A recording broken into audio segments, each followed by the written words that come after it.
ఈరోజు మన pent house సిరీస్‌లో డే 6 మార్నింగ్ లేవగానే బ్రష్ చేసి ప్లాంట్స్‌కి వాటర్ వేసా. వాటర్ వేసిన తర్వాత ఆ ప్లేస్ అంతా గలీజ్‌గా అయిపోయింది. ఇంకా ఫ్రెష్ అయ్యి ప్లాంట్స్ కింద ప్లేట్స్ తీసుకుందామని నర్సరీకి వెళ్ళిపోయా. ప్లేట్స్ తీసుకున్నా. ఇంకా ఎలాగో వచ్చాం కదా అని చెప్పి వుడెన్ ట్విస్ట్ కింద ప్లాంట్స్‌కి కూడా పాట్స్, ప్లేట్స్ తీసుకుందామని తీసుకున్నా.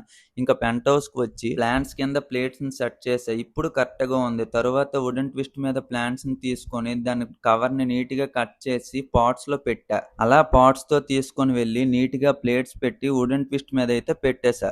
ఫైనల్‌గా ఒక స్టిక్కర్ ఉంది. దాన్ని కూడా పేస్ట్ చేద్దామని స్టార్ట్ చేశా. ఆ స్టిక్కర్ ప్లేస్‌లో ఒక స్టాండ్ ఉండేది. దాన్ని తీసి ఈ స్టిక్కర్‌ని పేస్ట్ చేశా. చాలా బాగొచ్చింది. తరువాత మన బాడీ ఫ్లెక్స్ చేసుకోవడానికి ఒక మిర్రర్ కావాలని చెప్పి మాట్లాడడానికి వెళ్ళా. నా హైట్‌కి మిర్రర్ సైజ్ అడిగి ఒక మిర్రర్‌నైతే బుక్ చేశా. తరువాత వుడెన్ ట్విస్ట్ మీదకి టాయ్స్ కావాలని చెప్పి గిఫ్ట్ షాప్‌కి వెళ్ళా. 2 టాయ్స్ అయితే చాలా బాగున్నాయి. ఒకటి గౌతమ్ బుద్ధ, 2 పాండా. ఈ పాండా పెట్టిన తర్వాత వుడెన్ ట్విస్ట్‌కి ఒక లుక్ వచ్చింది. ఆ రిమైనింగ్ ప్లేస్‌లో ఏ టాయ్ బావుంటుందో కామెంట్ చేయండి. కొత్తగా వచ్చిన వాళ్ళు మన అకౌంట్‌నైతే ఫాలో చేసుకోండి. ఈ రోజుకైతే ఇంతే. ఉంటా. బాయ్.